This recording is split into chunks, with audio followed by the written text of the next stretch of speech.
there, and welcome back to our channel. My name is Shell, and as always, any noise in the background is our son. He is playing video games right now. Happy New Year. I know it's been a little bit since we posted, but we're hoping, as usual, that will change in the new year. December was a tough month for us, and so we didn't do a lot of filming that we had planned to do. And sorry, my cat was playing with one of the cords, but we just wanted to start off the new year with a little bit of like a wrap up of, you know, how last year was and how our journey has been so far, and then looking into what 2025 is going to bring. It's really interesting. It struck me, I was talking about it for something else, and I realized it's now going on 4 years since I've known about the system. I learned about the system in January of 2021. I think we got diagnosed probably in March of 2021. So that's 4 years of knowing about the system and working with my DID. And in some ways, I have come a long way from where I was in 2021. And in other ways, I am still not where I would like to be in understanding my DID. And of course, nothing exists in a vacuum. I am not able to solely focus on understanding my system. There is life that goes on around me. I have a son that I have to take care of. And, you know, so I can't focus all of my attention on that. And even when I do have the time to focus more attention on it, it gets very tiring and I get burned out on it. So I feel like I've come a long way, but I do still have a long way to go. When I first found out about the system, I knew of 5 of us. I first learned it about myself, including as an alter, and then also Cameron, Megumi, Mary, and Ricky. Ricky was the one that broke the system, even though it's the opposite of what he was trying to do. He was trying to keep me from discovering the system, but he actually led me to discover it. And at the time, there was only 5 of us. Now we are above 30, and I know that that's not all of the alters. I know that there are alters that I don't know about. We still have alters that front that nobody in, like, I call it like the inner circle, the alters that I know about, nobody knows who these alters are that front. And so we're still working on that. So there's a whole group of alters that we don't know about. There's still alters in the basement that I don't know about, memories in the basement that I don't know about. But I have come a long way. I have gained some memory of trauma that I didn't remember. I don't have the actual memories of it, and I don't have the emotions that come with it, but I know that it's happened now. And that is very different from where I was in 2021. I have also improved communication, although it's nowhere near where I would like it to be. And in the month of December, it like just was not great. It's doing better now. In December, we went through a period where I was front stuck a lot. We were not switching as often as we usually are. And what I think happened was there was a lot of stressors going on. We lost our job in November, and luckily we did get a severance, so we have a little bit of cushion space, and we're trying to figure out what to do going forward, because the other big thing that's changing in 2025 is we're going to be moving. We, in 2022, moved from New York to California because I wanted to be closer to my family, and I was just starting to go through a divorce and needed the support of my family and childhood friends that I felt very like separated from. We are now going to be moving back to New York so that my son can be closer to his dad. I do also have friends out there in New York that I miss. And so I'm not going back to a vacuum. I do have a support system in New York, so we will be moving there. I think it's probably the best thing to do for our son, and the best thing to do for our finances, because California is expensive and we can pay much lower rent in the part of New York that we're moving to. So with that move coming up, one of the things that we have to try to figure out is, like, you know, do we wait until closer to the move to just try to find a job out there, because our severance is going to hold us until June, and it'll be like we're still receiving our regular paycheck until June, because we put a lot of years in the company. And what I have to figure out is looking at what I'm getting from my severance, because there's going to be things that came out of my paycheck that aren't going to be coming out of my severance anymore. Like I won't be contributing to my 401k anymore. So that's a higher monthly income, and I need to be able to see if I can afford to pay everything that I need to pay on that income. And so it's probably going to take this month to figure out where that is, and I may have to get like a part-time job locally in the meantime, but I don't want to start a major job here if I know I'm going to be moving in 6 months. So probably in like March, I'll start looking for jobs out in New York, and start the interview process with that. The other thing that we're thinking about is when we do move and when we do get a new job, that we will actually go back to in-person working. We have been working from home since 2020, and I think it was good for us at the time, and I think we really needed that space to be able to like work through our symptoms. Like there are times in the past few years that I would not have been able to hold down a job if it wasn't from home, because my dissociative symptoms were so bad. But I think we're now at a place where we are functioning a lot better, and I think that the isolation of working from home is actually detrimental to my mental health now. So I think I'm going to be looking at in-person possibilities for work, or at least like maybe a hybrid position. And so that's another thing to look forward to in 2025. So things that we're hoping for. I posed a question to the system, asking, this is the first year I've done it, I asked the system, what do you hope for 2025? Because we don't do New Year's resolutions, I don't do goals, because my brain gets those and looks at those as demands and then avoids them as much as possible.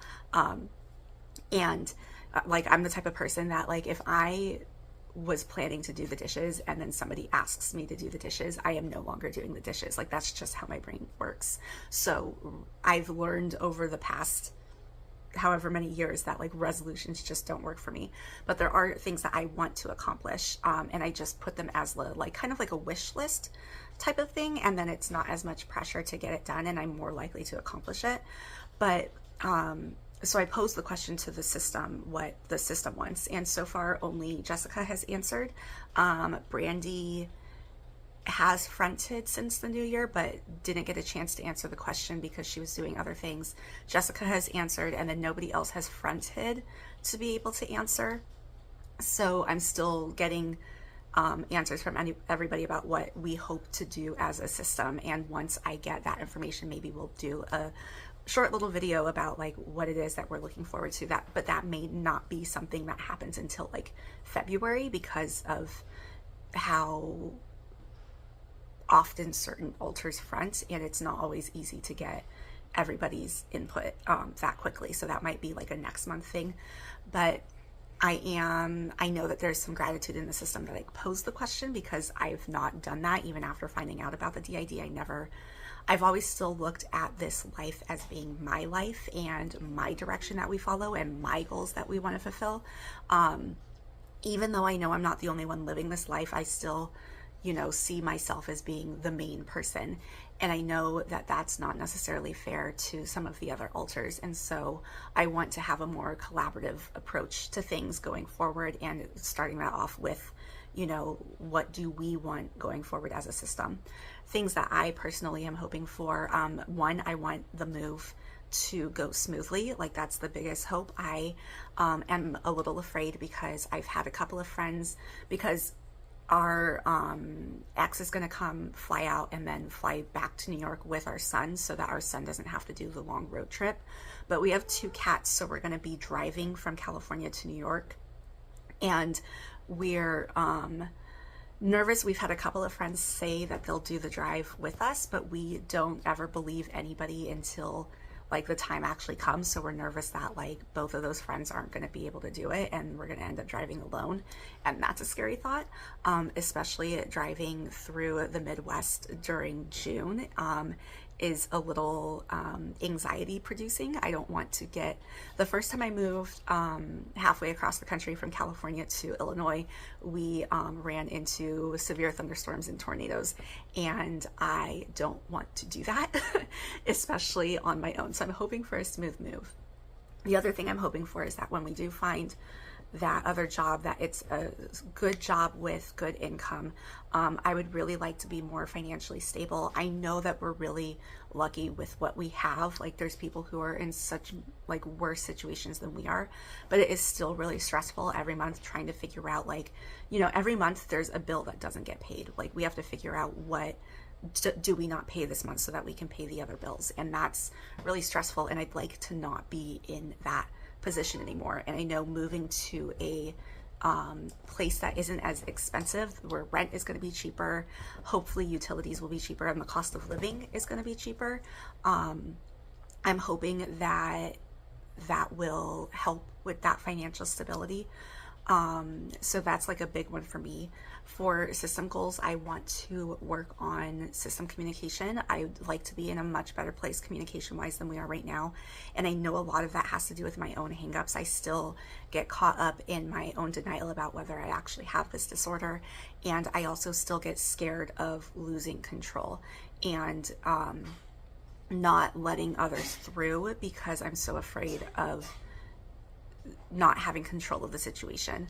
And so I want to work on my own control issues so that I can trust the others more fully, and therefore open up the communication and also allow others to friend more in a more cohesive way.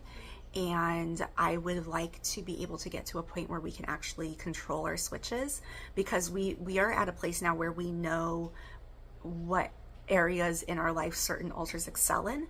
And it would be nice if we could switch for those things. So for example, it would be nice to be able to purposefully switch to Brandy when we need to make phone calls, because Brandy's really good at making phone calls. It would be nice in the evenings to purposefully switch with Veronica so that she could take care of the household chores and then have a little bit of downtime, because she's our best cleaner. She doesn't mind cleaning. Cassidy is another one that is pretty good with cleaning. And then Natasha is just able to handle things when I am feeling overwhelmed. So it would be nice to be able to purposefully switch with her when I am maybe fatigued, and she can take over and do some of the host duties. So those are, you know, just things that I want to be able to do, is to control the switches. And I want to, when I first found out about DID, I was like,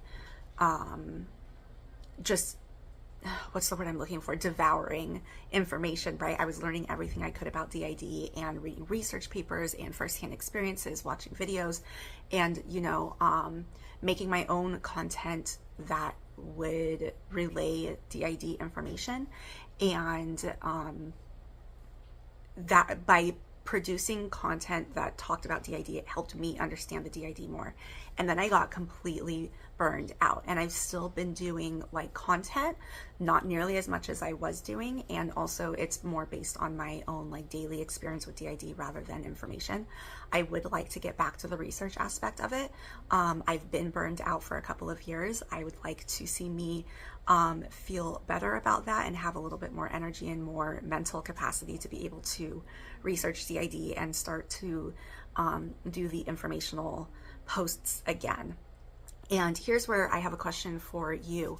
Let me know what you think. I am thinking on our Instagram to, because we've been posting information on our Instagram for quite a while, but I'm thinking of going back to square one with DID and like starting from the basics and like taking and I won't like repost old content. I'll make new content with the information, but maybe just start like a new, starting fresh. This is what DID is. Go through the basics and then like expand from there. Do you think, like, is that something that if you were following us on Instagram that you would be interested in? Or do you think that we should just continue to do posts about our daily life until I have had the capacity to do research and get more in depth with the information. Would really love to know your thoughts about that if you can leave them in the comments. But those are the biggest things that we're hoping for in the future. We are hoping that 2025 brings us less isolation, and that we are able to recover from the burnout that we've been having. And it has been helpful to not be working, because we really were just, it was everything we could do to like be working full time and having to take care of the house and processing trauma and working with DID and taking care of our son as a single mom. And it was a lot. And so being let go might have been a blessing in disguise. It may have given us the rest that we desperately needed, and I can start working on other things that I'm interested in until the time that like I'm able to get back to work. Because again, like I said, it doesn't make sense to start a full job here when I know I'm going to be moving. So we'll see how that goes into the future. But yeah, what has your new year been like? Hopefully it has been restful and healing. And I know that New Year's can bring a lot of instability. New Year's Day is not a particularly happy day for us. And so we celebrate New Year's Eve. Like this year, we were very low key with it and rang in the new year with our sister and our son. And then New Year's Day, we kind of just don't do anything, because it is, we just have some bad memories tied to the day. But, sorry, we switched there. It's Natasha.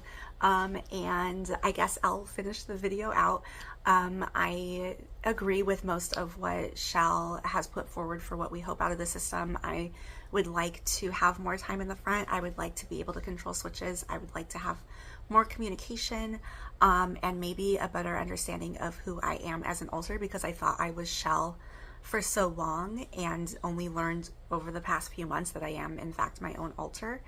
And so I would like to learn more about myself, and I'm just hoping for like a smooth year. We're tired of surprises, we're tired of obstacles, and we live in the US, so 2025, it's, the anticipation of it is scary, that we don't see a lot of good things happening in the US right now. And so we are very fearful of that, and we're afraid of how what's happening in the government is going to affect us personally and the people that we care about. But we are trying to put that far from our minds for as long as we are able to. We have a couple of weeks until all of the changes fall into place that we're worried about. And so we will see how things fall when that happens. But even though we are going into this new year with a lot of fear from the institutions around us, we are still hopeful for our own personal growth. And we are hoping that we find some reprieve, like some rest, some healing, some just to not be in this constant state of survival. We'd like to like actually live. Oh gosh, I'm getting emotional. But you know, it would just be nice to have an easier year. But we'll see how things fall. And really, we hope that you are having a good start to your year. And from our system to yours, all of the best wishes. And until next time, take care and stay well.